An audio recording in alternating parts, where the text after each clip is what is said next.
은혜가 되고, 어차피 기도하는 거 특별히 더 기도하니 또 은혜가 되고, 이런 걸 삼중 은혜라고 합니다. 여러분 새벽 기도 끝날 때까지 삼중 은혜 충만히 받기를 소원합니다. 하나님께서 오늘 우리에게 주신 은혜 말씀 요한복음 15장입니다.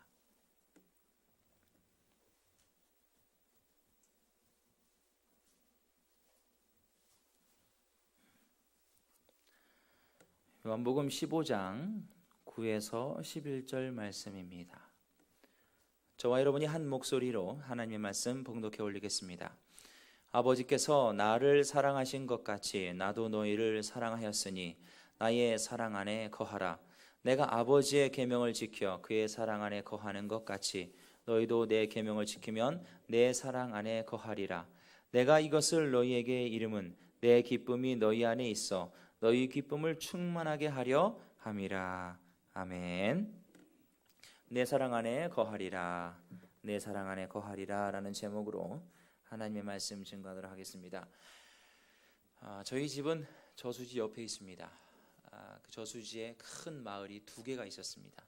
박정희 정권 때 그 저수지를 조성하면서 거기에 있던 마을들이 그 산 밑으로 전부 다 이제 올라갔어요. 그러면서 산 끝자락들에 세워진 마을들, 그 마을들이 한 4-5개 됩니다. 저희 마을은 용암 마을이 용암, 바위, 용 모양 바위가 있다는데 그런 바위는 제가 못 찾아봤어요. 용암.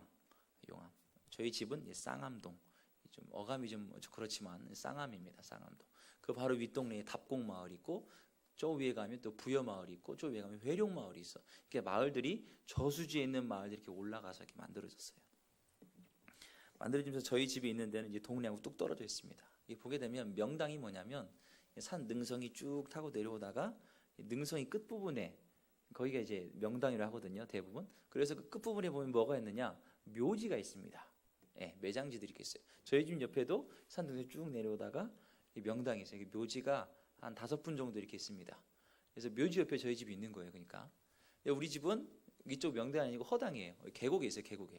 계곡에 있다 보니까 뭐가 흘러요? 물이 흘러요. 우리는 말씀대로 사는 집입니다. 예수님께서 뭐라고 그랬어요? 예수님 믿으면 배에서 생수의 강이 흘러나온다고 그랬죠.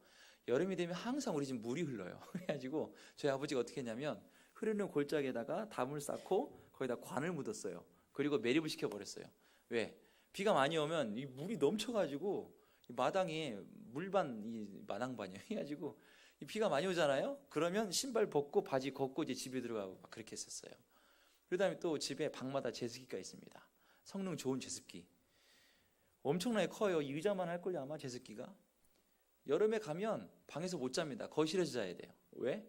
하도 습기가 있어가지고. 이 집이 그래요. 이 명당이 있지 않고 허당이 있다 보니까 그래요.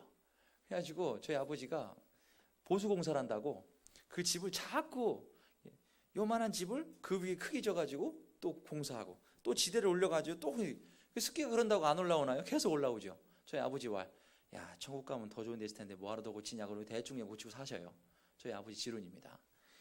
그렇게 사시는데 아버지가 제가 어렸을 때 뭘 하셨냐면 그 계곡자락에다가 이 감나무 있죠. 감나무를 이렇게 쭉 심고서 거기다가 젖붙임을 하셨어요. 젖붙임. 그래서 이렇게 깎아가지고 거기다 무슨 약을 바릅니다. 약을 바르고 나뭇가지 요만한 걸 딱 붙이고 난 다음에 비닐로 감아요. 비닐로 감고서 그냥 놔둬요. 끝이에요, 그게. 그리고 나서 다음 해 보면 그 가지 끝에 이제 싹이 나요. 어렸을 때 그거 보고 너무 신기했어요. 근데 이 붙은 가지하고 이 나무하고 같은 가지 색깔이 아니에요. 나무 등꼴도 다르고 표면도 달라요. 근데 이 붙여놓으니까 이 가지에서 싹이 나더라고요. 제가 중학생 때인가, 이제는 뭐 뒷동산에 올라갈 일 없으니까 어머니 분 도와드린다고 해서 뒷동산 잠깐 갔는데 그 나무들에서 감나무가 열려 있는 거예요. 너무 신기했어요. 야, 너무 신기해가지고 요만큼 열렸는데 이 감나무와 열린 거하고 이 감나무 똑같아요. 가지가 다른데 열린 게 똑같아요. 이게 나무가 한 그루만 있는 게 아니고 집 뒷뜰에, 그러니까 뒷동산이라고 해야 되나? 하여튼 그 계곡에 보면 계곡 물 흐르는 데 따라서 위에 보면 나무가 많이 있어요. 감나무가. 어렸을 때 일이 감 따는 거였습니다. 감 따는 거. 지금은 이제 저희 어머니가 나이 드셔가지고 감 따는 걸 취미 삼지 않으시고 다른 걸 취미 삼으신데, 그래서 이제 결혼 초창기 때만 해도 가을에 그 시골에 가면 각종 종류의 감을 맛볼 수 있었어요. 이 꽃감용 감, 그 다음에 봉감이라고 그러죠. 홍시 해놓으면 그 밥 한 끼 되는 그 봉감이 있어요. 그 봉감이 있고 단감이 있고 별의별 감이 다 있습니다. 그걸 다 저희 아버지가 이 젖부침 하셔가지고 다 했어요. 가지의 출처는 아직도 모릅니다. 제가 안 물어봤으니까요. 그런데 가지가 일정 시간이 지나니까 감을 맺는 가지가 되더라는 거죠. 그러면서 그 가지는 어떤 나무가 되는 거예요? 감나무가 되는 거예요. 감나무가. 감을 맺으면서 그 나무까지는 나무 등걸에 붙어 있으면서 어떤 가지라 칭하지 않고 그냥 감나무가 되어버린 거예요. 이 기억이 너무 생생해서 이 요한복음 15장을 볼 때마다 항상 내 눈앞에서 영화처럼 펼쳐져 있습니다. 지금도 생생해요. 고등학교 때인가 아버지 흉내 낸다고 제가 한번 해봤습니다. 됐을까요? 안 됐을까요? 저는 그런 재주가 없어요. 목수의 아들인데 그런 재주가 없어요. 저는 안 되더라고요. 이게 쉬운 게 아니더라고요. 이 동네 어르신들끼리 모여서 말씀 나누신 걸 제가 들어봤습니다. 동네 어르신들도 나무 젖뽑침을 많이 해봤는데 많이 해본 만큼 많이 실패했다 하시더라고요. 근데 저희 아버지는 한 2그루인가 3그루인가 실패하고 다 성공했다고 얘기를 하시더라고요. 그래서 노하우를 전수해 주는데, 나무 줄기가 동그랗게 있으면 한 면이라도 닿으면 성공한다고 합니다. 그 줄기가 영양분이 왔다 갔다 하니까요.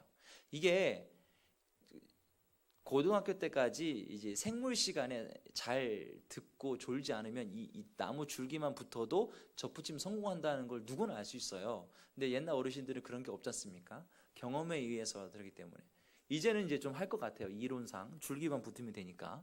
무슨 용액이 있는데 그런 거라는 거죠. 분명 예수님께서도 우리 가운데 뭐라고 말씀하십니까? 가지라고 이야기하거든요. 어떤 정체불명의 가지일지라도 포도나무에 붙어 있으니까 우리가 뭐화됐다고 얘기하십니까? 포도나무화 되었다고 이야기합니다. 그러면서 그 앞부분에 보게 되면 나는 포도나무여 너희는 가지니라고 하면서 우리가 포도나무 열매를 맺을 것을 촉구하고 계셔요. 근데 가만히 보면 우리가 뭔가 열매를 맺어야 될 것 같아요. 열심히 영양분을 공급받고 열심히 우리 스스로 뭔가 좀 노력을 해서 우리가 포도나무 가지로서 이렇게 열매를 많이 맺어야 할 것 같은 이제 그런 교훈을 주는 것 같은 말씀이에요. 그런데 어느 정도 시간이 지고 나서 요즘 들어서 이 말씀을 보니까 아닙니다. 어떠한 행위를 촉구하는 말씀이 아니고 더욱더 우리에게 자유함을 주는 말씀이라는 것을 깨닫게 됩니다. 예수님께서 요한복음 15장에 이렇게 말씀하셔요. 나의 사랑 안에 거하라. 열매를 맺고 싶니? 그럼 내 사랑 안에 거하라. 내 사랑 안에 거하라는 거예요. 여기서 거한다는 것은 그냥 산다는 겁니다. 여기서 거한다는 것은 어떤 일정 순간과 순간이 쌓여져서 영원까지 이르도록 거하게 되는 어떠한 상태를 이야기하게 되는 거죠. 이게 우리는 죽음이라는 한계에 살고 있는 사람들이기 때문에 부부의 연을 맺는 거, 부모의 연을 맺는 거 죽음 안에서 다 이루어집니다. 근데 예수님께서 이 거한다는 의미를 말씀하셨을 때에 예수님이 나의 사랑 안에 거한다라고 말씀하셨을 때의 그 의미는 너가 죽음으로 끝나게 되는 선상까지 이어지는 거함이 아니라 내가 영원하잖니? 그럼 너도 영원히 나한테 거하는 거야. 내가 사랑이잖니? 내가 하나님의 사랑이잖니? 내 하나님의 사랑이 너 안에 거하게 되면, 너 안에 있게 되면 너가 비록 죽음의 한계에 있을지라도 내 사랑이 영원하기 때문에 네가 영원하게 되는 바로 그런 거함이란다 라는 의미로 예수님이 내 사랑 안에 거하라고 말씀하시는 겁니다.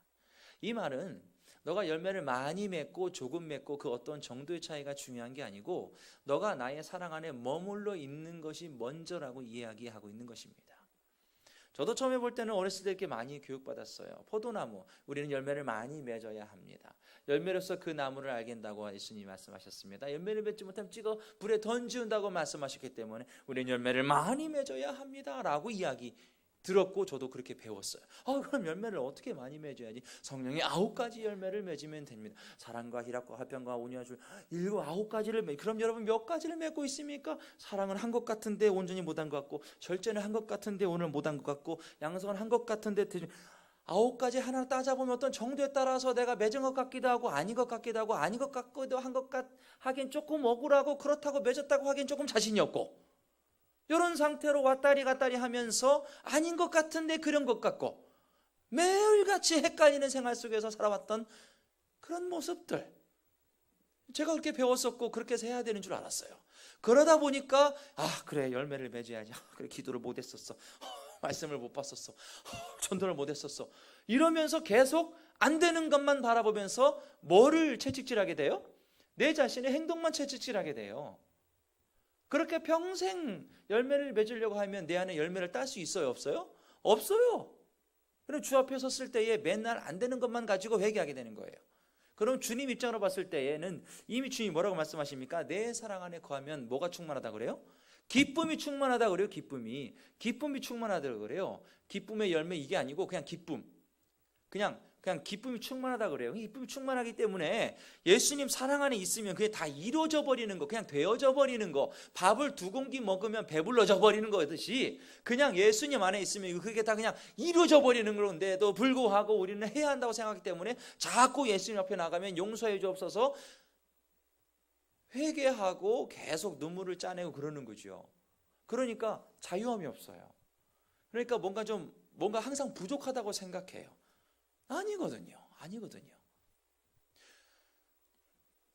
어떤 땅에 포도나무 한 그루 심겨져 있다고 해서 그 땅을 포도나무 밭이라고 하진 않습니다. 어떤 땅에 무화과나무 한 그루 심겨져 있다고 해서 그 땅을 무화과나무 밭이라고 하지 않아요. 어떻게 이야기합니까? 수천, 수백 그루, 수만 그루가, 최소 수백 그루가 심겨져 있어야 그 밭을 우리는 포도나무 밭, 무화과나무 밭이라고 합니다. 또 그 밭의 기능을 과실수, 심은 그 목적 이상의 다른 것 두지 않은 것을 가지고 우리는 그 밭의 기능을 따라서 그 밭의 이름을 짓습니다. 매실나무를 심어놓고 나서 다른 걸 구하지 않지 않습니까? 바로 이와 같은 원리라는 겁니다. 하나님 아버지께서 우리를 족보도 없는 이 가지를 가져다가, 땅에 떨어진 이 가지를 가져다가, 죽어가고 있는 이 가지를 집어다가 독생자 예수라는, 나의 영원한 사랑이 되는 그 독생자 예수라는 그 나무에다가 그냥 푹 꼽아 놓으셔서 영원한 예수 생명의 에너지를 푹푹 받아나가면서 네가 살아라, 죽어나가고 있지만 붙은 순간 너는 살게 되는 존재로서 살아라 라고 우리 주님이 그렇게 말씀해 버리셨기 때문에 그거를 가지고 우리가 무엇을 해야 된다 하는 거는요, 그 농부를 모욕하는 행위가 된다는 겁니다.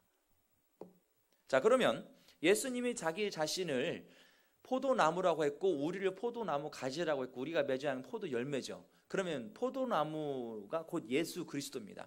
예수라는 나무예요. 예수라는 나무에 붙어있는 가지예요. 가지 끝에 포도가 날려 있음으로 말미암아 그 나무는 포도나무가 되는 거예요. 맞죠? 그러면 예수라는 나무에 붙어있는 우리는 우리의 가지 끝에 뭐가 맺혀야 되는 겁니까? 예수라는 열매가 맺혀야죠. 예수라는 열매가 맺혀야 되는 거예요. 예수라는 열매가 나를 통과해서 내 삶에 맺어지는 겁니다. 결국에 사람들이 바라보는 거는 나무 뿌리가 어떠한지 아니요, 나무 기둥이 얼마나 튼실한지 아니요, 뭐를 바라봅니까? 가지 끝에 매달려 있는 예수라는 열매를 바라보는 겁니다. 예수라는 열매를 바라보면서 저 나무가 무슨 나무라고 보는 거예요? 예수나무, 저 나무가 예수나무구나 라고 보는 겁니다. 이거를 안디옥이라는 곳에서 사람들이 바라보게 돼요. 안디옥이라는 곳에서 사람들이 그 열매들을 보게 됩니다.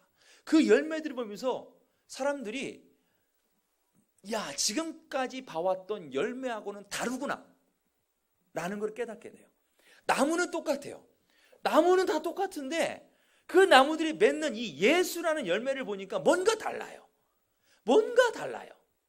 새로운 종인가? 뭔가 달라요. 그래서 안디옥에 있는 사람들이 그 열매를 보고 뭐라고 별명을 지어주느냐? 다 같이 따라합니다. 그리스도인.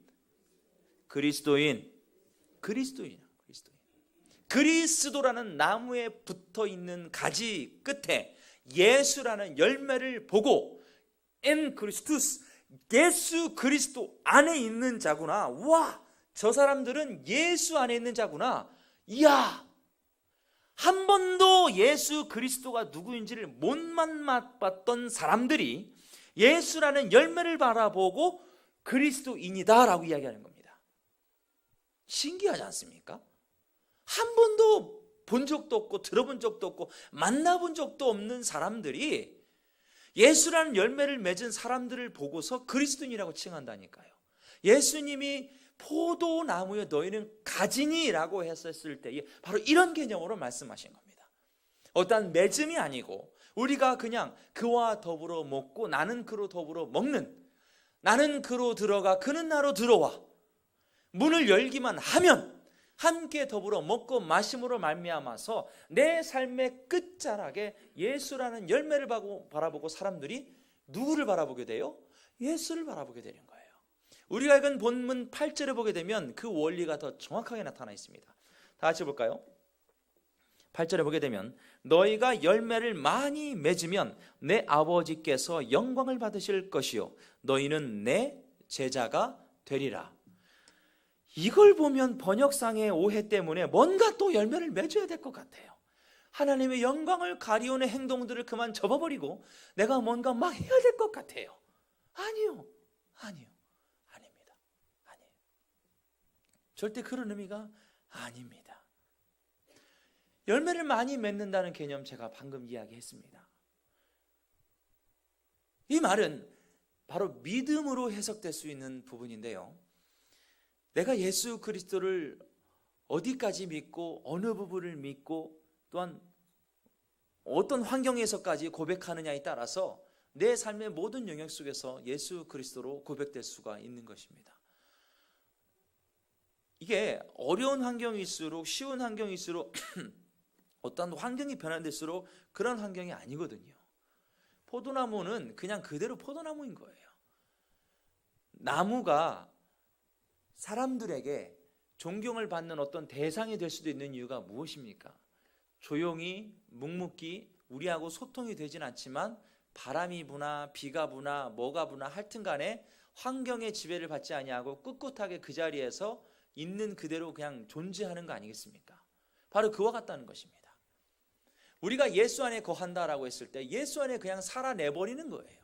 그래서 모든 순간에서 그냥 예수를 고백하는 겁니다.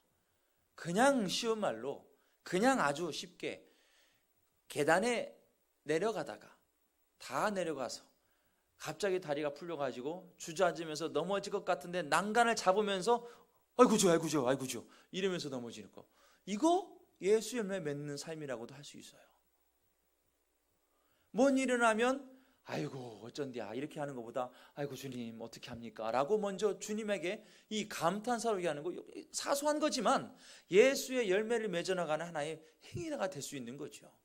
그 옆에 교회 안 다니는 사람이 교회 다녔어? 이렇게 얘기하면 그거 알아보는 거예요. 그거 모든 삶의 그 영역 속에서 하나하나 시험을 볼 때나 뭐 계약을 맺을 때나 뭐 오더를 맺기 전이나 혹은 누군가에게 일을 시작하기 전이나 혹은 뭐 계약을 새로운 그 바이어를 만나기 전이라든지 뭐 사업을 시작하기 전이라든지 뭐 하여튼 간에 모든 영역 속에서 그냥 주님 저는 가지일 뿐입니다. 주님 저는 가지일 뿐입니다. 제 삶의 끝자락에 예수 이름이 맺게 하여 주옵소서. 이렇게 그냥 기도하면서 매 순간마다 그냥 가면 되는 거예요. 그냥 가면 되는 거예요. 뭔가 해야 되겠다, 뭔가 이런 거 아닙니다. 지금 우리가 일꾼을 선출하려고 하고 있죠. 많은 조건들, 디모데후서 3장에 1절에서 7절 또 8절에서 쭉 중반부까지 장로의 자격, 집사의 자격, 꼭 어떤 것을 해야 함이 아닌데요. 가만히 분석해 보면요, 어떤 그 존재로서 주어지는 역할을 어떻게 행해지느냐를 먼저 논하고 있습니다. 가정을 잘 다스린다는 표현이 나와요. 그렇다고 해서 집에 가가지고 남편으로서 허세 부리고 아빠로서 이런 거 아니지 않습니까? 가정에서 가장으로서의 역할을 다 해나간다는 의미는 가장다움이 그냥 집 안에서 흘러나가는 겁니다. 어떤 역할을 해서 그 권위가 부여받는 것이 아니고 우리 주님이 말씀하시는 뜻에 따르면 그냥 그 권위가 부여받은 사람이기 때문에 그게 흘러가는 거예요. 마찬가지거든요. 말씀드리고 싶은 거는 우리 교회에서 장로님이 새로 선출됐다. 그러면 그분이 가장 많은 예수의 열매를 주렁주렁 달고 있는 분인 겁니다. 그분이 가장 주님과 깊은 교제를 하시는 분이고 그분이 가장 깊은 그 주님의 은밀하고 정말 민감한 영적인 그 민감도 속에서 성도들을 잘 섬길 수 있는 분이기 때문에 주님이 세워주신 일꾼이라는 겁니다. 권사님들 마찬가지입니다. 깊은 기도로 남몰래 눈물로 흘리는 그 기도, 그 권면함, 그 관계함을 통하여서 예수라는 열매가 그 권사님들의 삶 속에서 그냥 녹아져 나가. 권사님이 기도해 주면 뭔가 모르게 마음이 편안해져요. 권사님하고 사랑방 예배하고 나면 남편 미웠던 거 싹 사라져요. 권사님하고만 밥을 먹으면 마음이 그렇게 좋을 수가 없어요. 이런 얘기 한 번쯤은 들어봐야 되지 않겠습니까? 그렇죠? 예수님과 가장 깊은 교제 속에서 예수라는 열매를 가장 많이 가장 주렁주렁 달고 있는 분들, 바로 그런 분들인 것입니다. 다른 거 없습니다. 얼마나 아름답습니까? 장로님한테 가면 안 되던 것도 되는 것 같아요. 장로님이 우리 전도회로 올라오셔가지고 너무 좋아요. 장로님이 계신 것만으로도 그냥 힘이 돼요. 아무것도 하지 마세요. 그냥 계시기만 하세요. 가끔 간식 줘도 뭐라고 하지 않을 텐데 그냥 가만히 계시기만 하세요. 뭐 이런 거 너무 좋지 않습니까? 그냥 계시기만 해도 힘이 되는 거. 왜요? 예수 안에 계신 분으로 말미암아 그를 통해 누가 나타납니까? 예수께서 나타나시기 때문에 그 예수 생명의 권위와 능력과 그 다음에 그 영원의 그 생명력이 그를 통하여서 드러나기 때문에 그와 함께하는 사람들에게 생명의 역사가 나타나는 거예요. 죽었던 오솔길도 그가 걸어가면 그 발자국마다 꽃이 피어나는 그런 역사들이 바로 그들을 통해서 나타난다는 거죠. 그게 제가 이상을 얘기한다 할지라도 저는 우리 교회에 그런 분들이 세워지는 거 저는 꿈꿀 겁니다. 그리고 세워졌던 분들을 통해서 그런 역사가 또 그런 고백들이 그런 간증들이 곳곳에서 일어나기를 저는 꿈꾸면서 그렇게 사역할 겁니다. 안 되면 될 때까지 꿈을 꾸고 되면 되는 대로 감사하면 되는 거 아닙니까? 그렇죠? 그러면 8절에 영광을 받으시는 분이 있습니다. 열매를 맺는 건 난데 영광을 받으시는 분은 따로 있어요. 제주는 곰이 부리고 돈은 뭐 누가 챙긴다, 뭐 이게 나쁘게 말하면 이렇게 볼 수 있는데 열매를 내가 죽으라고 맺는데 그 죽으라고 맺는 열매 때문에 영광 받으시는 분이 있어요. 누가 받아요? 늘 여러분에게 제가 요구하는 거는 실력이 아니고 시력입니다. 8절에 누가 영광 받아요? 아버지. 그 아버지는 뭐예요? 포도밭 주인이죠. 포도밭 주인이에요. 포도밭에 포도가 주렁주렁 맺은 것을 보면서 사람들이 뭐라 그래요? 농사 참 잘 지셨네요 라고 하겠죠. 농부가 가지고 있는 가장 큰 명예로움은 무엇이겠습니까? 그가 소작한 농작물로부터 풍성한 열매를 거두는 것이 농부가 거두는 최고의 명예입니다. 왕으로서 최고의 명예는 무엇입니까? 그가 통치하는 나라, 백성, 그곳에서 아무런 변고 없이 온 백성들이 평안하게 살아가는 것. 바로 열왕기상 10장에 있는 내용이겠죠. 솔로몬 치세 동안에 온 백성들이 뽕나무와 포도나무 아래 안연히 거주해야 했던 것. 이게 바로 왕으로서의 최고의 명예라고 할 수 있겠죠. 군인으로서의 최고의 명예는 무엇입니까? 앞에 맞닥뜨려진 위협 혹은 대적을 그 군인이 찾아가서 군사가 가서 무찌르는 거. 이것이 바로 이제 군인으로서 최고의 명예 아니겠습니까? 마찬가지입니다. 우리 삶에 맺어진 그 예수라는 열매를 통하여서 정작 영광 받으시는 분은 그 나무가 아니라 그 나무의 주인 되신 하나님 아버지시라는 겁니다. 우리를 구원해 주시고 우리를 구원하시기 위해서 구원을 계획하시고 또 독생자를 통하여 구원을 실행하시며 성령을 통하여 구원을 확정해 주신 그 하나님이 우리 안에 맺어진 열매, 우리 안에 예수라는 열매로 나타난 그 예수됨을 통하여 영광을 받으신다는 것입니다. 이 얘기가 요한복음 5장 16절에도 나타나 있어요. 예수님이 우리에게 말씀하신 두 개념이 있습니다. 너희는 세상의 빛, 너희는 세상의 소금. 그러면서 5장 10절에 뭐라고 말씀하시느냐? 이같이 너희 빛을 사람 앞에 비치게 하여 너희 착한 행실을 보고 하늘에 계신 너희 아버지께 영광을 돌리게 하라. 누가? 세상 사람들이. 그래서 빛을 말 아래 두지 아니하고 어디에 둡니까? 등경 위에 둔다는 겁니다. 등경에 둔 이유가 바로 거기에 있습니다. 우리는 빛으로 부름 받았고 그 빛을 통하여 누가 영광 받으신다고요? 하나님이 영광 받으신다고요. 하나님이 영광 받으신다고요. 그 직분자들이 세워지는 걸 통하여서 누가 영광 받으신다고요? 하나님이 영광 받으신다고요. 우리는 가지로서 영양분이 가지 끝에까지 흘러가도록 기도라는 통로가 될 뿐입니다. 말씀을 듣고 아멘하는 통로가 될 뿐입니다. 말씀을 듣고 순종하는 통로가 될 뿐입니다. 우리가 홍길동 집사님에게 동그라미를 쳤을지라도 그 마음을 주관하신 분이 누구예요? 하나님이신 거예요. 하나님이신 거예요. 우리가 기도하고 행했기 때문에 하나님이신 거예요. 그 하나님이 선출되는 과정을 통하여서 친히 영광을 입으시고 친히 영광을 입으신 하나님이 우리를 통하여 독생자 예수 그리스도를 흘려보내므로 말미암아 많은 사람들이 혹은 초신자들이 이제 막 교회를 나오기 시작한 분들이 그것을 바라보면서 이 교회에 뭔가 있다. 이 교회에 뭔가 있다. 사회에서 이야기하는 민주주의인 것 같은데 민주주의보다 좀 더 고차원적인 뭔가가 있다. 내가 교회를 정한다면 여기로 가야지. 이런 마음이 드는 겁니다. 굳이 이렇다고 막 설명을 하지 않아도 그냥 이렇게 흘러가는 게 있어요. 흘러가는 게. 흘러가는 게 있어요. 흘러가는 게 있어요.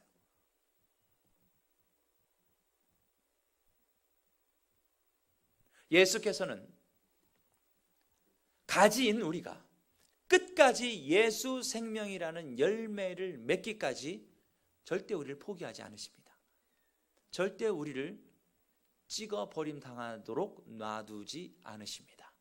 그 열매 정도는 차이가 있을지라도 작게 크게 많게 적게일 차이는 있을지라도 반드시 기필코 접붙임 바 되었으면 그 가지 끝에 포도와 같은 알갱이라도 맺도록 끝까지 돌보시는 분이 바로 우리 주님이십니다. 누가복음 13장에 그 예가 나와 있습니다. 이거 구절만 찾고 한번 마무리합시다. 누가복음 13장.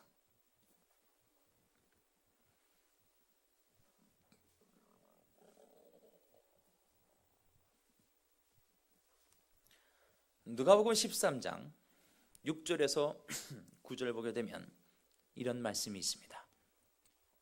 118쪽인데요. 신약성경. 이에 비유로 말씀하시되 한 사람이 포도원에 무화과 나무를 심은 것이 있더니 와서 그 열매를 구하였으나 얻지 못한지라.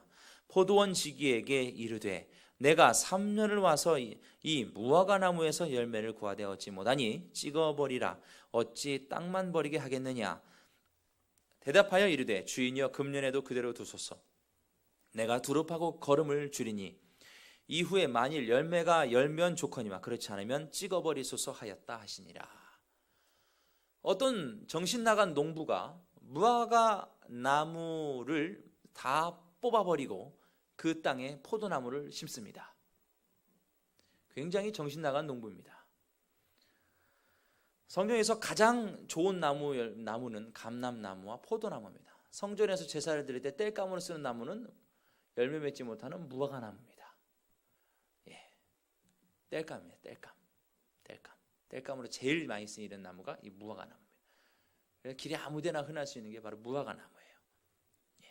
봄이 되면 논에다가 벼를 심는 게 아니라 그 논을 갈아 엎어버리고 뭐를 심는 거하고 똑같은 거예요? 유채씨 뿌린 거하고 똑같은 겁니다. 정신이 나간 거죠.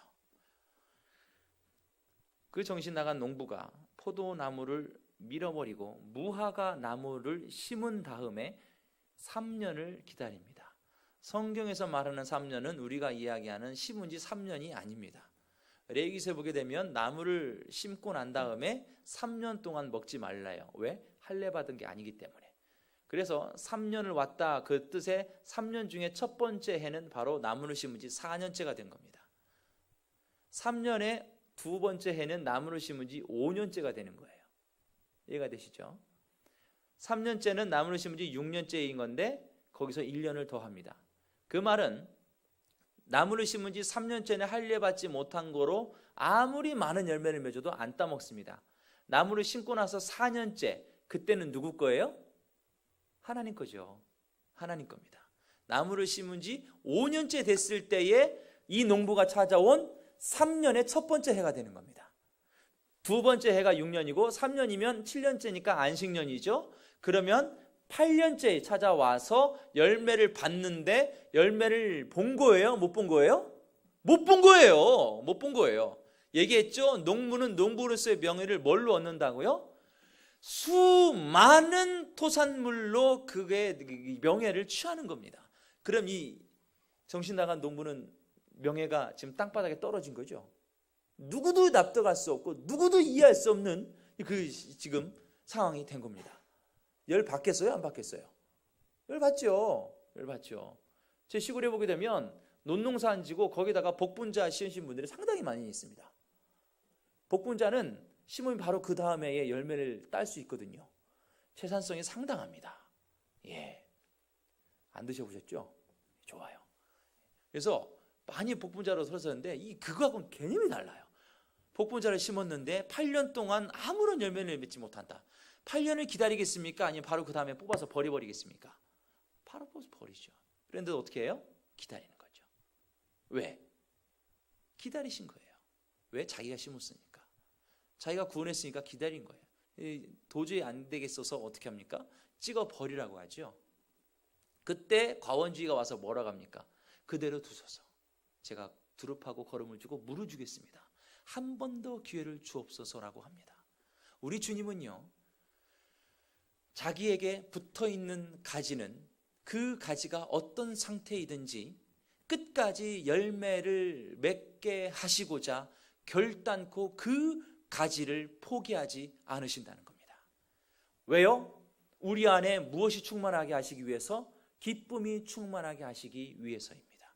청년들한테 아주 도전적인 하는 얘기가 있습니다. 은혜가 안 되면 은혜가 될 때까지 하라는 거예요. 무섭죠? 젊은 날에 그 정도 경험은 가지고 있어 봐야 이 험한 세상 믿음으로 이겨나갈 수가 있는 겁니다.